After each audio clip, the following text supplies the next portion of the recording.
Hey y'all, it's your girl Millie Chun, and I'm back with an update. This is an afternoon update, and I was listening to Tisa Tales, and she said that it didn't seem like a really good day for Cassie, right?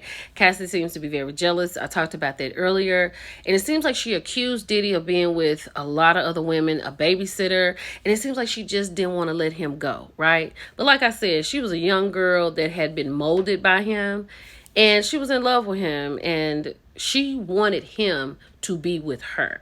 That's what Cassie wanted. And people have thrown around the Stockholm syndrome, and that is probably what's going on now.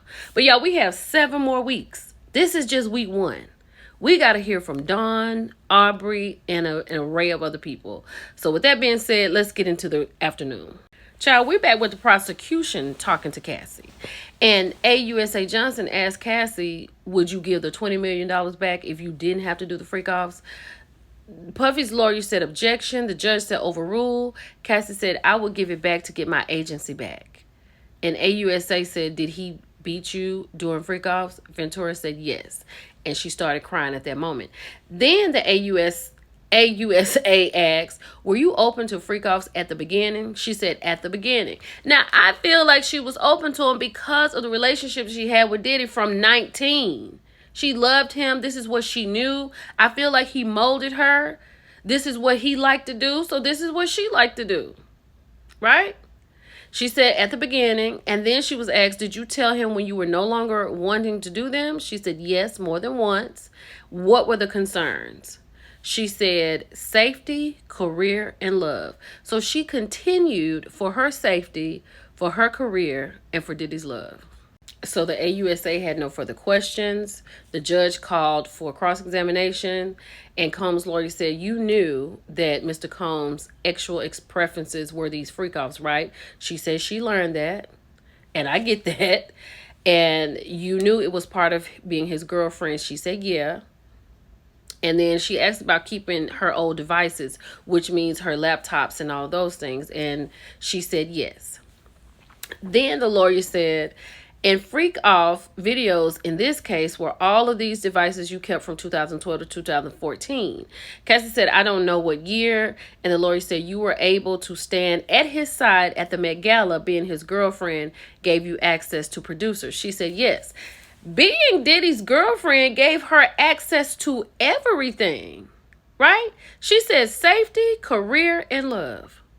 So then this talks about the grape that took place in 2018 after dinner in Malibu. Like, it's so casual, right? And then they talk about, and Cassie said yes. Then they talk about, did you meet the U.S. on November 30th, 2023? She said yes, not the exact date. Then they talked about a meeting about the grape took place. Mr. Combs came back from Burning Man. He was acting strange. She said, I don't remember exactly that word. Then, did you meet with U.S. on April the 8th, 2025? She said around then. Then the lawyer is talking about FB. This message to FB, who is that? She said Frank Black. That is a name that Diddy used. He wrote, I'm in an investors conference. We'll get back to this. You still have love for him. Cassie said, I have love for the past and what it was. Child, safety, career, and love. So this is why Tisa Tales said that Cassie had a bad day in court, because she accused Diddy of being with some kind of yoga instructor. So after another sidebar, that's what happened in the courtroom, I'm guessing. And the lawyer was like, you wrote, I didn't mean to be a B. I just don't get the time. He writes, just need to be positive, correct? She said, yes. And then something about a yoga instructor. She said, yeah. So the lawyer said, what did you write? She said, I wrote, I've stopped even caring. And the lawyer said, but you did care. She said, yeah. Then the lawyer was like, so he said you could date other people. Let's just talk about it, correct? She said, yes. So it's showing it like Cassie just wanted to stay there. That's why they're saying it looked bad for Cassie today, right? Just a bit. Hey, it's a bad day. Baby, this is why Tisa Tales said that Cassie lost the jury. She said the men on the stand were like shaking their heads and the women were looking very grimacing at her. Because up here at the top, The lawyer was asking her to read this, and she was saying that she didn't want to be Puffy's girlfriend. Let's get up tomorrow. I'll go to studio between these times. And then Puffy said, can I hold you, or are you just going to break up with me? Then the lawyer said, and you write back, Cassie, we can embrace LOL.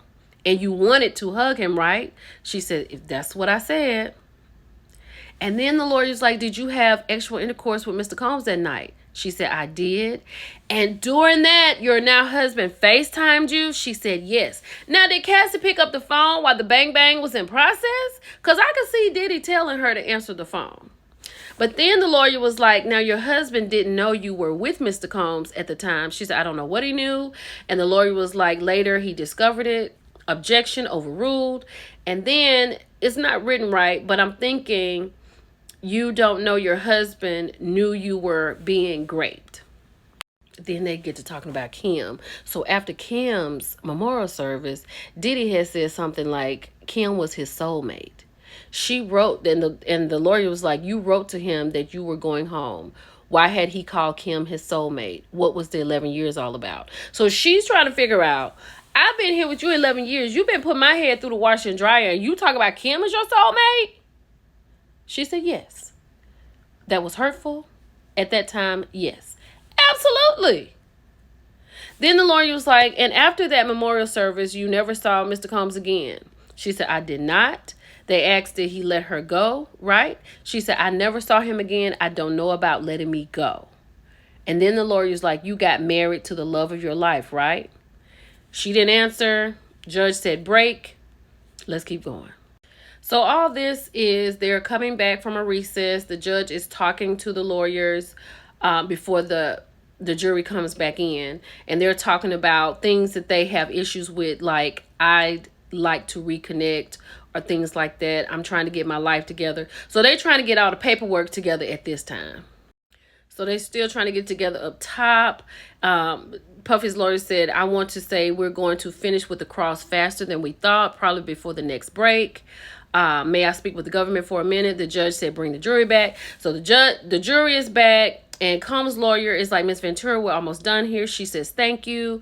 The lawyer said, I will read Mr. Combs' message. You're going to make a beautiful mother. God bless. Ventura said, I said, thank you. God bless. So Puffy here talking to her on the stand through the lawyer. Then Cassie, I wrote, we should talk and have closure. The lawyer said Mr. Combs sent back a tear face emoji. He said that you're always my ride or die. She said, I thought that was nice. Oh my God. So this is the continuation of that, right? He said, you were always my ride or die. She said, I thought it was nice. You've been craving that? She said, before, I don't think I'm craving it now. I hope not. What do you mean you don't think? And then there was some conversations about her being shaped over 11 years. She said, we shaped each other. Yes. Talked about her husband being a physical trainer. I'm going to go to the next page for this bottom part when she talks about when the lawyer asked her about preparing for tour. Now, this is the continuation. Like, once she settled the lawsuit, she didn't go on tour with Matt Testa. They trying to say because you had the money. She said that wasn't the reason. Then he said, after the hotel video came out, you posted on Instagram that DV is the issue, right? She said, yes, it's still, she said she still feels that way. So then they pull out DX 1015. Mr. Combs wrote, want to freak off one last time. What did you write? I don't want it to be the last time. I want freak off for the first time. No further questions. Judge redirect. So then they continue to talk about how the message ended, that she doesn't want this to be the last for the freak off. She wants it to be the freak off for the first time for the rest of their lives. What did she say after that? She said, yes, I want to. Just got over a UTI. This is what Tisa was talking about, how the people was looking crazy on the stand. Because you still trying to bang bang Puffy after that. Then the AUSA says, so you were shown messages today in which you and Sean were kind and loving. She said yes. Then did those period ever last? Objection overruled. No, they didn't last. They're a downswing. I guess they on a downswing. Child, said, what world did Puffy open up to her? She said, a world of chaos. In your 11-year relationship, who did you want to have bang bang with? She said, only him at that time. When Sean wrote, seduce me all day, what did you do? Write about FOs. Y'all, I'm gonna have to go to a continuation. I'll be back.